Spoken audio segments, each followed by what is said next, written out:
He was a superstar player in the NFL, but we're not here to talk so much about football today as we are about his faith, especially his faith as a Catholic Christian. Steve Beuerlein, the great NFL player, is our guest. Stay with us, please, on Personally Speaking.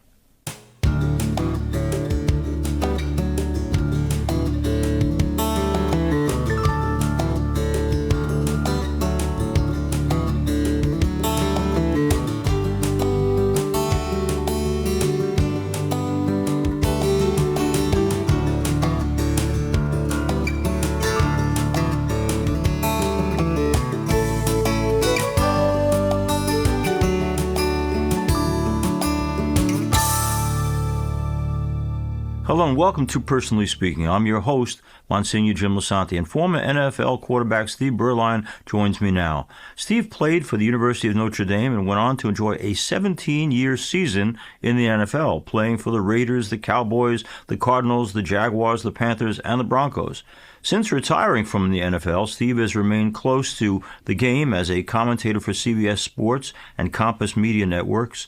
Steve is a committed husband, father of 4 children, and a man of deep Catholic faith.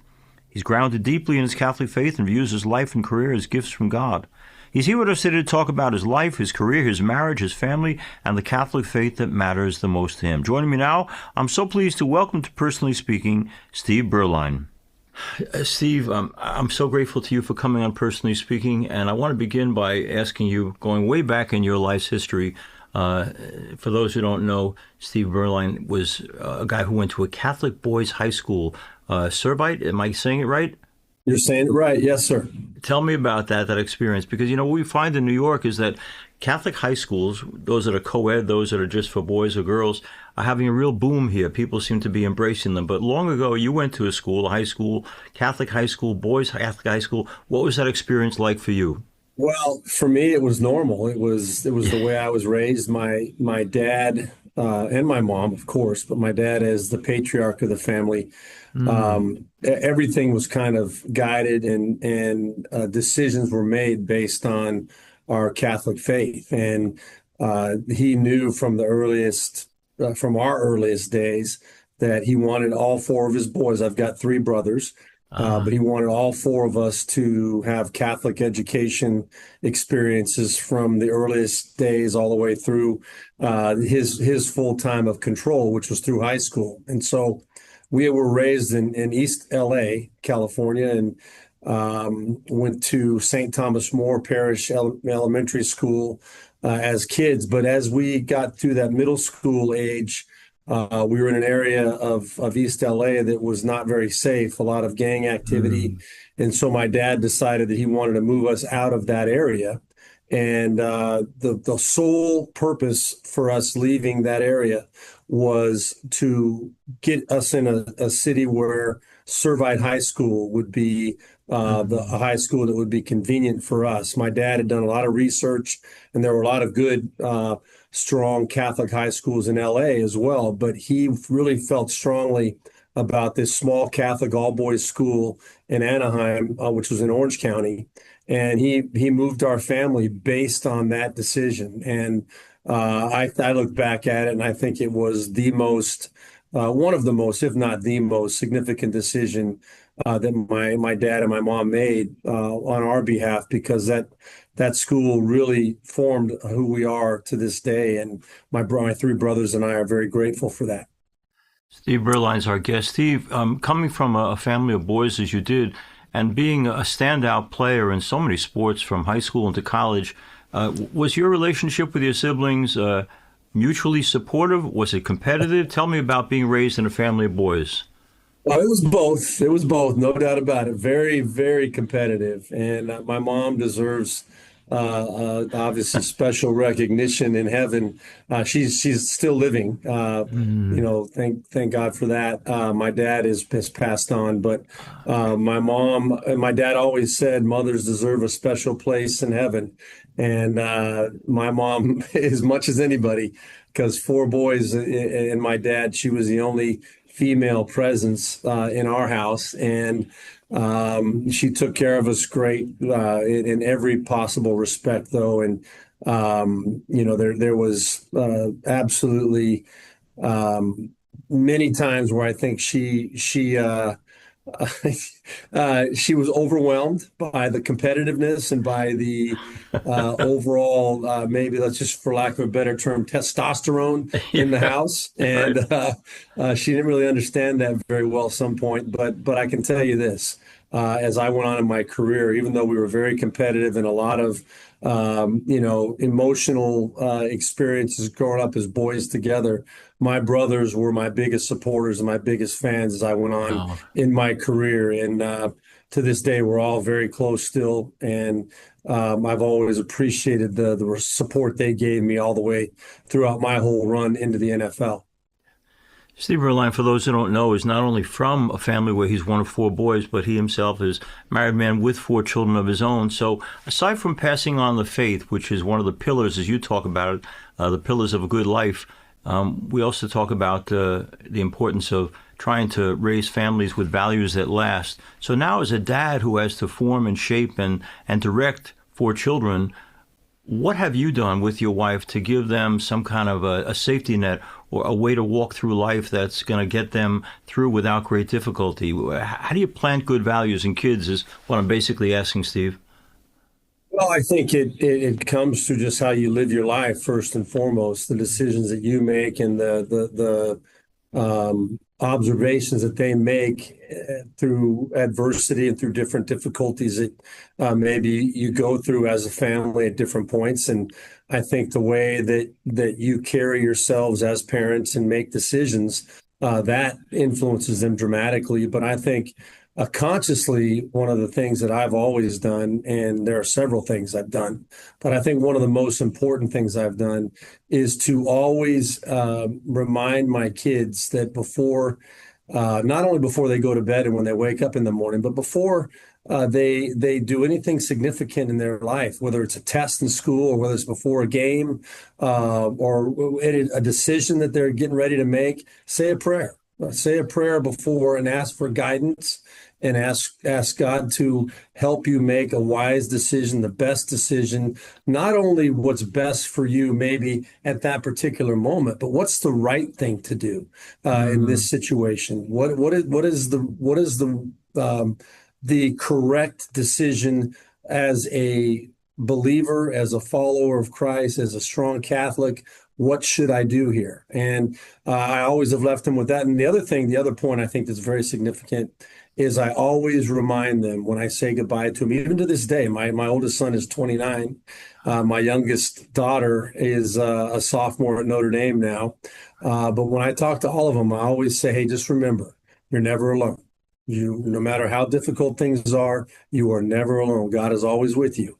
So whenever you're feeling down in the dumps or whenever you're going through a difficult time, take comfort in knowing that you're not alone. that's great, Steve. It's for those who don't know, people know Steve Beuerlein is a guy who had this incredible career in the NFL. But going back into your biography of life, even back in high school, you were a four-letter man. And what I'm saying is you've had great success in so much of what you've done, Steve. And I'm wondering, when there is that much positive reinforcement for a person, how do you keep ego in check? That's a great question. For me, it was never difficult because I think of the family I was raised in. My dad always made sure, and again, of course, my mom, but Mm, my parents always made sure that we recognized how fortunate we were to have the opportunities that we had growing up, and to never make it about yourself, always make it about the team, and always mm, give credit to your teammates and give credit to your coaches and your teachers and of course God and being grateful for those gifts and those talents. But I went through so much adversity through my career at Notre Dame and through the NFL. There were many more downs than there were ups in terms of the course of my career. And uh, keeping the ego in check was never an issue because I always was trying to dig myself out of a hole or trying to reprove myself again. But I mm. can tell you, and I'm not just saying this because I'm on your podcast. I say this whenever I go out and I give talks, and whenever I'm even having private conversations with friends or their children or people that I come in contact with along the way, I always say that if it wasn't for my faith, if it wasn't for the gift of faith that my dad instilled in us from the time we were very young, I wouldn't have made it through a lot of these difficult times, at least not as well as I did. I don't think I would have Yeah. experienced the success that I did in the long term throughout the course of my career were it not for my faith and my ability to put it in God's hands to say, hey, God, I am going through a situation that I cannot figure out right now. I don't understand it. It doesn't make any sense. Um, Please help me to keep the faith and believe that you have a plan for me and Mm, that this is all going to work out and it's going to take care of itself over time. And it, as we all know, it's never on our own time. It's on God's time yeah. that things work out. But I can tell you, and as I tell many people, He always comes through. And as long as we keep the faith, and that's my fourth pillar that you talked about, the bottom line, I think, is you can never lose faith that it's always going to work out. When you lose faith, when you lose hope, that's when you find yourself in a bottomless pit or that downward spiral that you can't get yourself out of. The faith and the hope is what keeps you going. Steve Beuerlein is our guest, and we're talking about it, not just his NFL career, but his whole life and the value system that has sustained him. You know, even amateur athletes on Long Island that I know, when they built their lives on their athletics and they go through an injury of some kind, their whole world seems to crumble. And you've been honest about the fact that you had to deal with sports injury too, and your whole career in some ways was built on that. I guess what I want to get at, following up on your point about the way to pray, Steve, is a lot of people, if we're really honest, myself included, sometimes our prayer turns into what I call Monty Hallism. Let's make a deal. I'm going to make a deal with God if he just gives me what I want. And then we're supposed to pray, we're told, ad sum, here I am, Lord, I come to do your will, like the Blessed Virgin Mary. Have you, in the course of time, moved from, Lord, I'll accept and do your will, and please give me the strength to accept it, to sometimes praying, let's make a deal? I think we're all human. We all fall into Yeah. that pattern of thinking at times. I promise I will never, if you get me out of this situation, I will Right. never do this again, or I'll never do that again. Yeah. I'll never make that same mistake again. But um, I have always had the mentality. Of Mm, course, we're taught, ask and you shall receive. Don't be afraid to go to God and ask for whatever it is that you want. But I don't take that from a literal sense. I don't take that hmm from the perspective of if there's something specifically that I really want or cherish or crave or whatever it might be. I don't believe that that's the way to go about it. I don't believe in praying for victories. I don't believe in asking for wealth or monetary, um, you know, confirmation, whatever it might be. I hmm believe in asking God to help me make the right decisions, do the right things to put myself in position to be successful and to have things work out according to His will.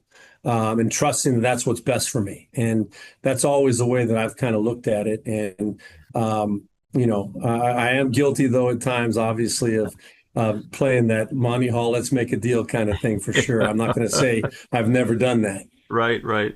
Steve Beuerlein, I guess. Steve, when your life is built, among other things, on enormous talent that you had athletically, as I said, a four-letter man, I'm just wondering to myself, like, when you've been a young athlete, dynamic, successful, as you have been, even with the injuries, and then we all go through this process. Steve, yesterday I was 30 and now I'm 70. I don't know what happened or how it happened. How does Steve put in perspective the experience of aging so that it doesn't overwhelm us or bother us? That is really a great question that I'm grappling with right now. I just turned 60 this past March. I'm coming up on 61 in a couple months, and uh, it is mind-boggling to me Yeah. that I'm sitting in this seat right now as a 60-year-old man. And I used to think, as everybody, I mean, that is old. That is so old. And my goodness, well, how terrible must that be a 60-year-old man?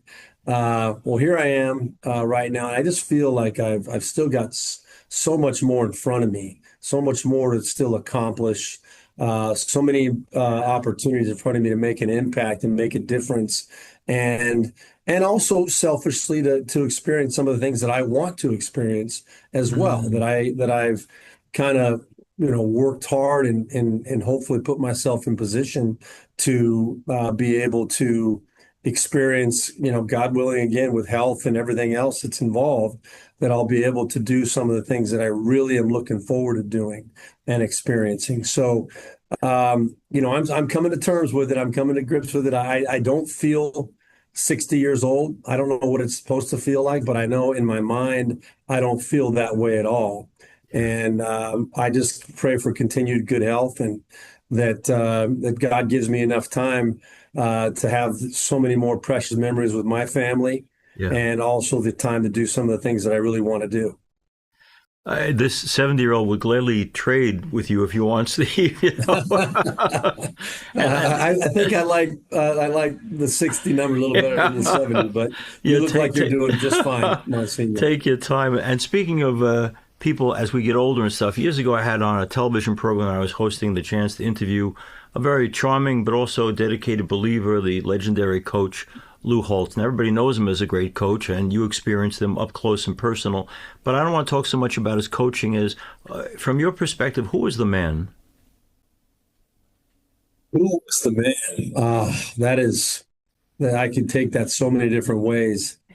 Um, Other than my dad, my Mm. father, and again, I feel like I was blessed with an incredible gift of my father, a man that many people referred to as a living saint. That's how highly he was regarded. But Oh, other than my dad, there's no person that has impacted me from a male perspective and a mentor perspective more so than Lou Holtz. And I only had him for 1 year, my last year at wow, Notre okay. Dame.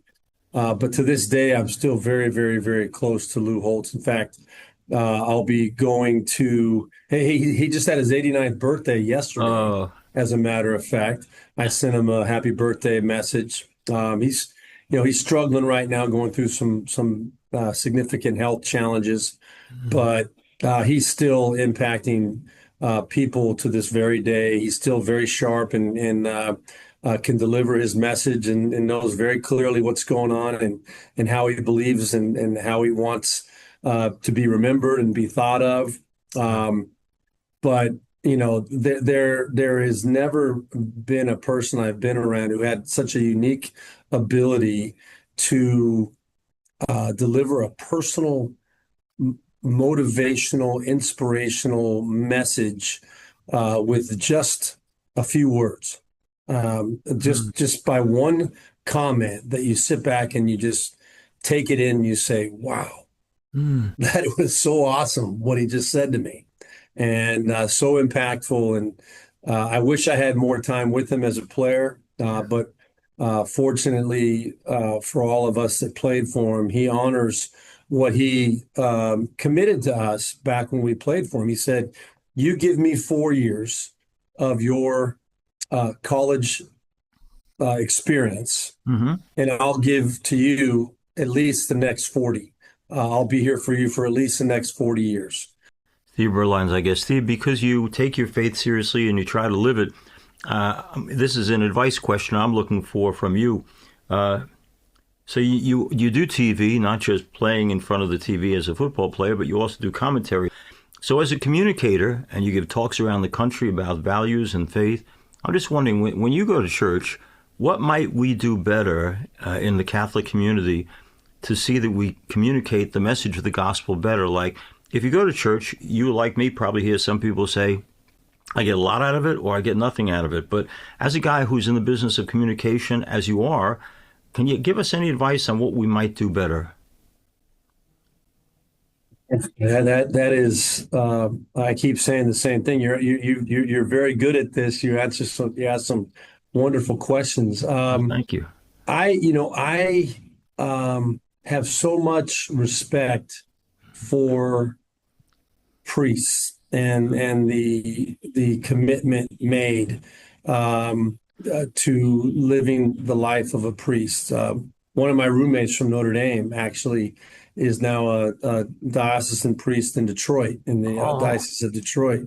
okay. And so, we talk about this kind of stuff all the time. And I think, especially and you could probably vouch for this more so than me, but I think especially as a priest maybe ages and gets more advanced in Mm, the years and in their profession, I think a lot of times maybe it becomes in the congregation maybe um, can either feed negatively or positively off the energy that comes from the right. pulpit, from the altar.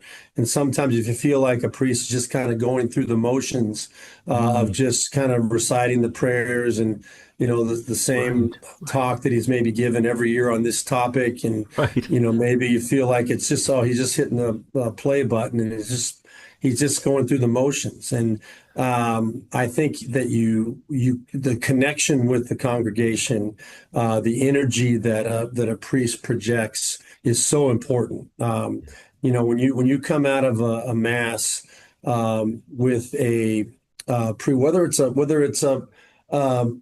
stern kind of advisory type of Hmm. sermon, a homily, or whether it's a positive, if you feel like the intention and the energy was to really make a difference in not only your day but in your life, I think people come out with a whole different feeling. And I mean, I can tell you just the mass I went to not this past weekend, but 2 weeks ago, there was a priest. It was at Holy Family Catholic Church in Orange, Mm, and his sermon stuck with me, and I've been talking about it since, for the last couple of weeks, where he said today, and I'll just be very quick with this, but he said, people today, he says, it gets me very frustrated. I hear parents talking about what they want for their kids, or kids saying what they want with their life. And it all comes back, they just want to be happy. We just right. want to be happy. And Right. he said, I get very frustrated with that because that's not the message that parents should be preaching to their kids. I just want you to be happy. The message should be, this is how you should be living your life, and the focus of your life should be toward living the life that God wants for you, living the life that Jesus modeled for us, living a Christ-like life to the best of your ability, and understanding that happiness comes from living that life. And the true happiness is about going to heaven. It's not about happiness in your daily life as you live is very fleeting. You're happy one minute, you're sad the next minute. It's there and then it's Right. gone. Right. Sure. And so if you're striving to achieve true happiness, that comes through living a life, a faith-filled life, a Christ-like life to the best of your ability, and understanding that's where true happiness comes. And so the energy that he projected to the congregation that day was it was very firm Hmm. that it's wrong to present that message to your family, but it was very positive in terms of why you should maybe change your perspective a little bit and how you are trying to train your kids and your people you care about to think.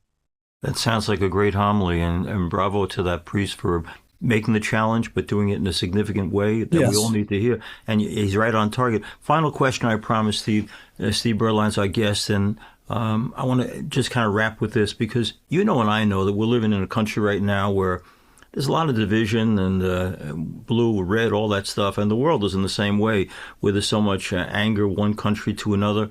I just ask you, Steve Beuerlein, as Catholic, as citizen, as a man who cares about people, how do you keep in this troubled world of ours? How do you keep hope alive?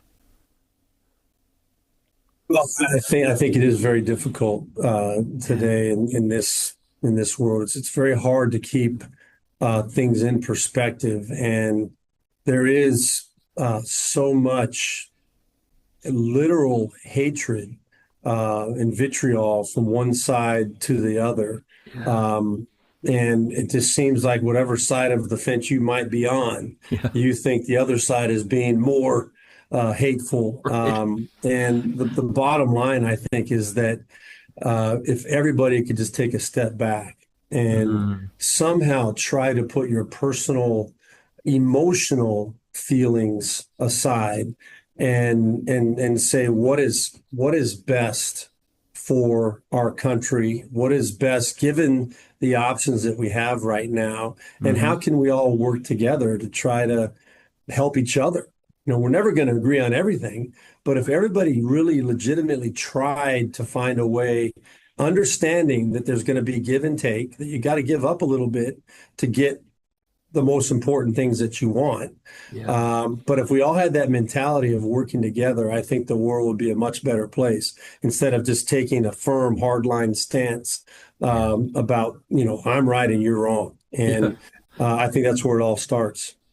Steve Beuerlein has been our guest. Steve, everybody knows you because of the football career, but today you've shared with us a different side, the family man, the man of values, the guy who appreciates his family of origin, who thanks God for the parents he was given, who, while competing with his brothers, loves them to death. And it's just wonderful to hear from you. And just for our listeners and watchers, especially in the Catholic community around the world, are you still on the road in terms of giving talks, motivational talks, and how do people find out more about how they can bring someone like Steve Beuerlein into their community? Well, I do. I try to get as much as I can. And CatholicSpeakers.com is the website to go to where you can find out more about my background. And if you're interested in booking me for an event or for a speaking engagement, you would do it through them. That website walks you through it very easily. And there's a lot of incredible speakers that they promote and that they work with, people that you would be very surprised a lot of times at how important and significant their faith is in their life. And so I'm happy to be a part of it. CatholicSpeakers.com is the way to make that happen. Steve, thanks again for being with us. And the good thing is that you're not just talking the talk, but you do actually work every day to walk it and to commit yourself to living the values that we treasure. And it's just a great gift to have you on Personally Speaking. Thank you so much for being with us. Thank you for having me, Monsignor. I'm trying to do my best, and I appreciate the support and guidance and leadership that you give through this podcast and the different things that you do. Well, I'll be gone by then, but I'm thinking all those great things you said about your folks. I think the day will come when someone will ask your kids, and they'll be able to say the same thing of you, Steve. So you and your wife, bravo for you for raising the family you have. And again, thank you. Thanks for being with us on Personally Speaking. If you need to reach me, you can do that at personallyspeakingpodcast@gmail.com. Our producer is Lisa Jandovitz. Thanks so much for joining us. We'll be with you again next time on Personally Speaking.